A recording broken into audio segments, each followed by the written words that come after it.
Dallas Mavericks winning streak has come to an end as we lost 133 to 111 to the Indiana Pacers. Tim Hardaway Jr.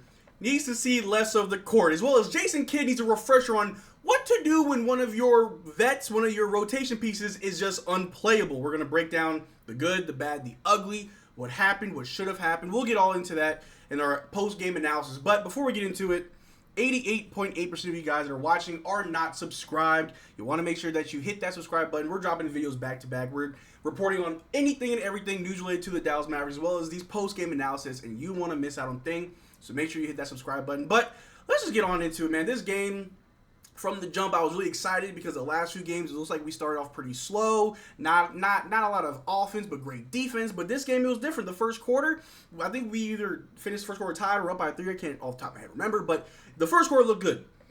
And then the second quarter came, and, we kind of got into a little bit of a deficit. We tried to dig ourselves out. We went to halftime. I think we were down by like 7, but it was cool. It's cool. Our defense will keep us in it. Our offense will come together. Kyrie didn't necessarily have a good first half. He definitely came alive in the second half, which was phenomenal. Luka had a Luka game.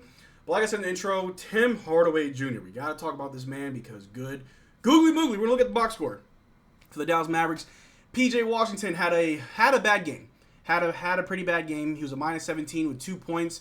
Had 4 turnovers, 2 steals, 1 assist, and 6 rebounds. He was 0 of 3 from the three-point line and 1 of 6 from the floor.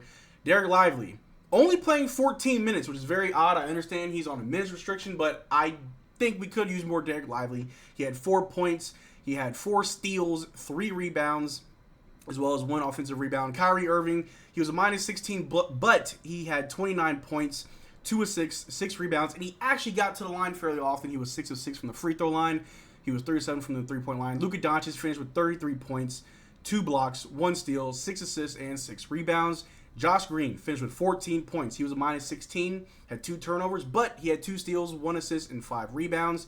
And as you look down off the bench, not many players were very good. You see Gafford at the very bottom there as a minus 23. He had a bit of a struggle down low. The Pacers were just clogging the paint, not letting him operate. And Tim Hardaway Jr., a minus 14 with 11 points, 4 turnovers, 1 assist, 3 rebounds. He was 3 of 6 from the three-point line, 4 of 12 from the floor. And honestly, from the box score, it doesn't look like it was one of Tim's just worst nights. Like, okay, you had 11 points, had some rebounds, you didn't shoot 9 threes. Thank you. But the 4 turnovers, I understand, turnovers were a big issue. He wasn't only 1 turnover of the ball. But it seemed like whenever we were building some momentum, anytime we were on a run, building a lead, trying to get back into the game, Tim Hardaway just throws a bad shot. Or it was a bad pass and it was a turnover. And it just killed momentum. It wasn't helping us in any way. His defense wasn't anywhere near average. He's not that great of a defender, but this game, it was just exposed. There was no closeout on the perimeter. The Pacers seemed to just hit every single shot, especially in the stretch. Come third, fourth quarter, the Pacers just couldn't miss their shots. And Tim Hardaway Jr. was on the court for far too long. I'll pull the box score back up. Tim Hardaway Jr. played 23 points. My man Jaden Hardy only played 8. Like, what's going on? He at least was only a minus 2. He had 7 points, hit 1 of his 2 threes. Like, Hardy should have got way more than 8 minutes. What is going on? What is Jason Kidd doing? We were on a 7-game win streak, looking to make that 8. I understand these streaks can't last forever. We won't go the rest of the season winning every single game. I get that. But what made you think that Jaden Hardy only deserves 8 minutes, but Tim Hardaway Jr., gave him about 20 minutes. Yeah, 4 turnovers, stay in there. The few times he was making mistakes, I was waiting for Jason Kidd to just pull him out. Didn't happen. It did not happen. And it was crazy. And then after the third quarter going to the fourth quarter, Kyrie just erupts. Fourth quarter, Kai to save the day, had like 7-9 straight points, bringing us back in. I think we brought him within 10, and then it got away from us. Like I said earlier, the Pacers just could not miss in the fourth quarter. They were hitting all their shots. We couldn't stop them. And for the most part, we played good defense.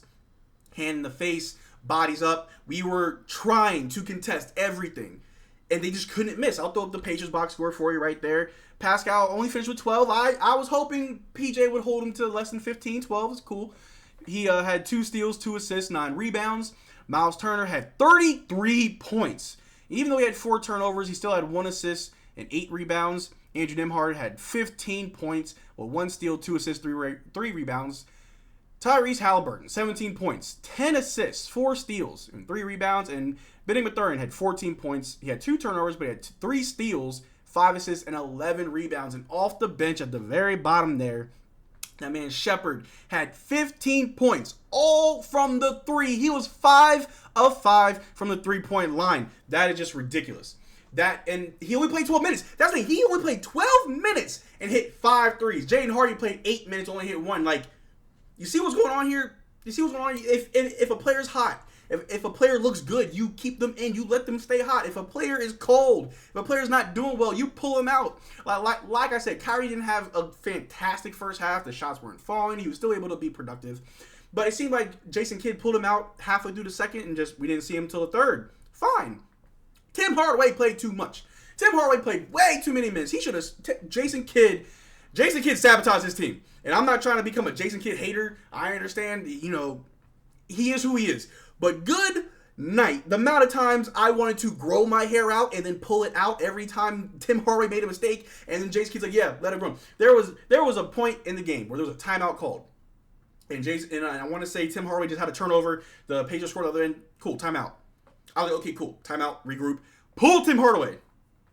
The man was still in the court. I'm like, what's going on? What are we doing? What game is he watching? Because what I'm seeing, you pull him out. And I'm not trying to make this a Tim Hardaway slander video. I'm not trying to just throw all the hate on him because, honestly, the whole team looked good for the most part. But the real culprit was just the pace. The Pacers are known to play at a very fast pace, a very high pace. And if you can't keep up, they're just going to keep running. And even though their defense may not be the absolute best, they're just going to outscore you. And that's exactly what happened. I'll pull up the Mavericks box score. We shot 47% from the floor, 45% from 3, and 71% from the free throw line. That's not bad. Those percentages aren't that bad. And then if you compare it to the Pacers, they shot 55% from the floor, 38% from 3, 88% from the free throw line. They obviously shot better. Obviously, our defense tried its best. Miles Turner had a monster game, and I thought Daniel Gafford, Derrick Lively could definitely contain him, but then it seemed like Miles Turner wanted to extend his range. He was shooting middies, he was shooting threes. He was just like, I don't have to be in the paint. Miles Turner showed us exactly who he was tonight, and I think I don't know. It was just a lot. It was just crazy. Miles Turner had a great night. Tyrese Halliburton was facilitating.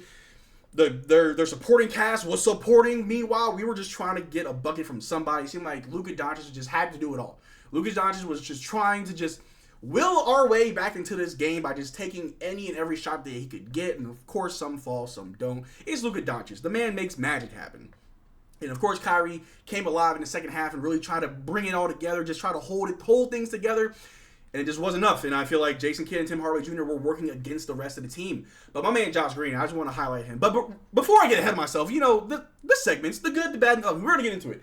What I think was the good part of the game, the bad part of the game, and the ugly. And I kind of got ahead of myself. But what I think was good was Josh Green. Of course, he wasn't the highest scorer. He wasn't, the savior of the game. But just night after night, Josh Green is just active on defense. He's everywhere that you need someone to be, whether it be a rebound, whether it be an offensive rebound, a steal, a breakaway dunk. He is always where you need him to be. If something's going on, who's down there? Josh Green's down there.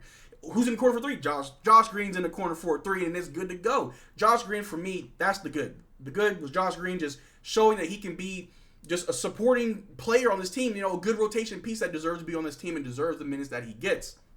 And as far as the bad goes to just Jason Kidd. Jason Kidd in his rotations, I understand Derrick Lively might be on a minutes restrictions. I get it. But you could have played a little bit more. And also with Jaden Hardy, 8 minutes is just ridiculous. Why? He's not a rookie anymore. Give him more minutes. I don't know if Jaden Hardy parked in Jason Kidd's parking spot one day, or maybe he made him upset. I don't know. But he definitely deserves more minutes than what he got tonight. That's the bad. The bad is Jason Kidd's coaching and just his rotations and substitutions.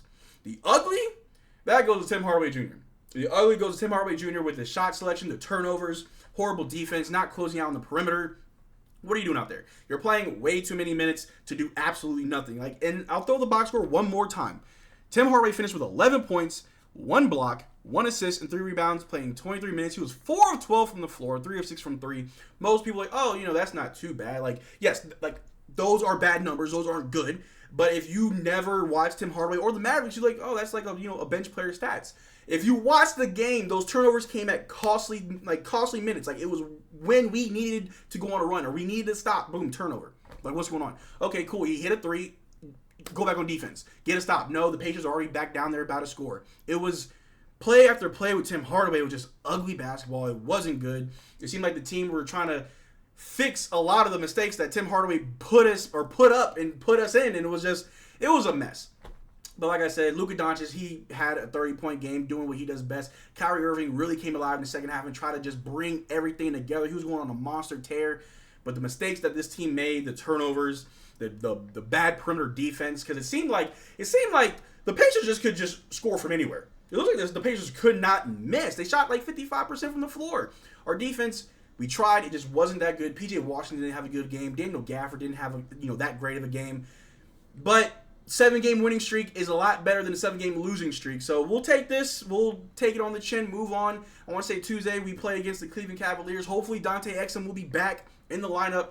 And I'm feeling good. We got a couple good games coming up, a couple easy ones after that Cleveland game. So you just got to take it as it is, keep moving, and hope for the best. It's not about how you start. It's about how you finish. And hopefully we finish this season with a good record. We're in the playoff position. We're still the 6th seed. I'll have to see what that looks like tomorrow after a few games go by. If anyone knocks us down, I know Phoenix beat the Lakers, so I don't know where that shifts up. I'll have to check after this video. But all in all, you can't win them all. Learn from what losses that you have. Learn from those. Move on. Prepare for the next game. And I just hope for the best, man. I'm loving this Dallas Mavericks team. Win, lose, or draw, I'm with them. I'm rocking with them. And I'm just looking forward to the next game.